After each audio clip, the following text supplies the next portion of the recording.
আলো নিভিয়ে দিয়েছে। একমাত্র এই মুহূর্তে শ্যামবাজারের কিছু রাস্তার আলো ছাড়া সব আলো কিন্তু বন্ধ, এবং প্রচুর মানুষ, নাগরিক সমাজের প্রচুর মানুষ তারা এখানে সমবেত হয়েছেন। তারা তাদের মতন করে প্রতিবাদ জানাচ্ছেন, একসঙ্গে উড়িষ্যা লোহার গান গাইছেন, এবং এখানে কেউ কেউ কারুর হাতে মোমবাতি আর কারুর হাতে মোবাইলের আলো জ্বালিয়ে তারা কিন্তু প্রতিবাদ জানাচ্ছেন। আমরা একটু শুনবো যে কি কি গান তারা গাইছেন ঠিক পাঁচ মাথার মোড়ে, শ্যামবাজারের মোড়ে দাঁড়িয়ে।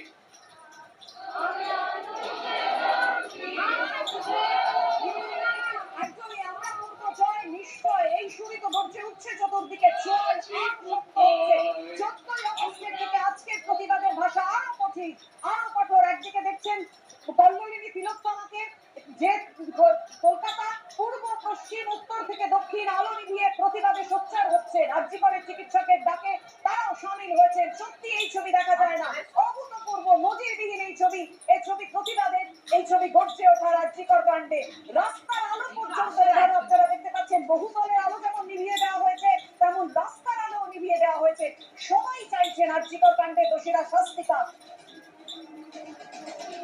এই সময় আমাদের অফিস থেকে যে ছবি দেখা যায়, কলকাতা অন্যান্য দিন একেবারে আলোকিত থাকে, ঝকঝকে কলকাতার ছবিটা দেখা যায়, কিন্তু আজকের ছবি অন্ধকারে নিমগ্ন। কিন্তু অন্ধকারে নিমগ্ন হলেও এর ভাষা প্রতিবাদের, এর ভাষা গর্জে ওঠার, অন্ধকার থেকে আলোর দিকে যাওয়া।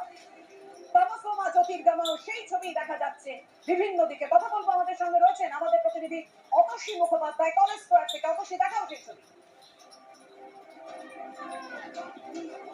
একদমই দেখো, কলেজ স্কয়ারে কিন্তু সেই একই ছবি, স্ট্রিট লাইট ছাড়া এখানে আর অন্য কোনো লাইট জ্বলতে দেখা যাচ্ছে না, এবং সকলেই এখানে যেরকম বিভিন্ন মানুষজন রয়েছেন সেরকম কিন্তু অল্প বয়স্ক থেকে শুরু করে অনেক বয়স্ক মানুষ তারাও কিন্তু সামিল হয়েছেন এই মানববন্ধনে, এবং সকলের হাতেই মোমবাতি রয়েছে, সেই আলো জ্বালিয়ে তারা প্রতিবাদে সামিল হয়েছেন। এবং এই মুহূর্তে তারা অবশ্যই একটাই স্বর, জাস্টিস ফর আরজি কর, এই ধ্বনিতে মুখরিত হচ্ছে এই যে কলেজ স্কয়ার চত্বর, সেই চত্বর। এবং ইতিমধ্যেই এখানে পুরো মানববন্ধনের একটি চেন তৈরি করা হয়েছে, যেই চেনের মধ্যে দিয়ে তারা সকলের দুদিকে দাঁড়িয়ে রয়েছেন এবং সকলের হাতেই রয়েছে মোমবাতি।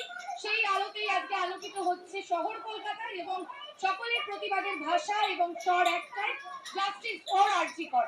আমি কথা বলার চেষ্টা করবো যে আপনারা প্রতিবাদ করছেন এই মোমবাতি জ্বালিয়ে, কবে জাস্টিস পাওয়া যাবে? অবশ্যই সেই ছবি ধরা পড়ছে উত্তর থেকে দক্ষিণ, পূর্ব থেকে পশ্চিম। কলকাতার ছবিটা আজকে অন্ধকার আরজিকর চিকিৎসকদের ডাকে সাড়া দিয়ে কলকাতাবাসী, রাজ্যবাসী তারা এভাবেই সামিল হয়েছে। আমরা কথা বলবো, আমাদের সঙ্গে রয়েছেন দুই অধ্যাপক বিশ্বনাথ চক্রবর্তী এবং শুভময় মৈত্র। শুভময়দার কাছে আসবো। শুভময়দা, সত্যি আপনি বলুন, আপনি মনে করতে পারছেন প্রত্যেকে কিন্তু আরজি করার যারা নির্যাতিতা, সেই নির্যাতিতার বিচারের দাবিতে কিন্তু সমস্যাটা চিৎকার করছেন এবং একটাই কথা বলছেন, we want justice, justice for R G Kar. অর্থাৎ তুমি দেখতে পাচ্ছ যে কার্যত গোটা নিউ টাউন কিন্তু এই মুহূর্তে বিশ্ব বাংলা গেটের সামনে কার্যত ভেঙে পড়েছে, এবং জাতীয় পতাকা হাতে এবং বিভিন্ন প্ল্যাকার্ড হাতে নিয়ে মহিলাদের উপস্থিতি কিন্তু চোখে পড়ার মতো একেবারে। তুমি দেখতে পাচ্ছ বিভিন্ন জায়গায় লেখা রয়েছে নো মিনস নো, কোথাও লেখা রয়েছে তোমার আমার একটা ঈশ্বর, আরজি কর, আরজি কর। আমরা মহিলাদের সাথে কয়েকজনের সাথে কথা বলবার চেষ্টা করবো। আপনার মূল দাবি কি? মূল দাবি আমাদের বিচার চাই, তিলোত্তমার বিচার চাই, এবং সিস্টেমটা করাপ্টেড শূন্য হোক। তার জন্য মুখ্যমন্ত্রীর পদত্যাগ খুব জরুরি, জরুরি of the hour, need of the hour হয়ে গেছে। মুখ্যমন্ত্রী পদত্যাগ করুক, দায়ভার স্বীকার করে পদত্যাগ করুক। আমরা এই করাপ্টেড বাংলাতে বাস করতে চাই না। আমরা আরেকজনের সাথে কথা বলবো। এই মুহূর্তে সুপ্রিম কোর্টের কালকে শুনানি পিছিয়ে গেছে আমাদের জানা যাচ্ছে, সেক্ষেত্রে আপনাদের কি বক্তব্য থাকবে? এটা তো একদমই ঠিক হয়নি। সুপ্রিম কোর্টের বিচারটা এভাবে কিভাবে বন্ধ হয়ে গেল আমরা জানি না, এটা জারি থাকুক সেটাই আমরা চাই। আগামী দিনে বিচার, শাস্তি হোক দোষীদের, এটাই আমাদের একমাত্র কাম্য। যে বিচারপতি অসুস্থ হয়েছে, আমরা তার সুস্থ আরোগ্য কামনা করি। তুমি আমাদের সঙ্গে থাকো। আপনারা দেখতে পাচ্ছেন সেই কলকাতার ছবি, পূর্ব থেকে পশ্চিম, উত্তর থেকে দক্ষিণ। যে কথা বারবার বলছি, এই কলকাতার ছবি আমাদের কাছে একেবারে অচেনা, কিন্তু এই কলকাতাতে প্রাণ আছে, সেই ছবিটাই স্পষ্ট। কারণ এই প্রাণ, এই অন্ধকারের ছবি প্রতিবাদের, এই অন্ধকারের ছবি অন্ধকার থেকে আলোয় উত্তরণে। যে অন্ধকারের ডাক দিয়েছিলেন চিকিৎসকরা, যে 1 ঘন্টা রাত 9টা থেকে 10টা আলো নিভিয়ে সবাই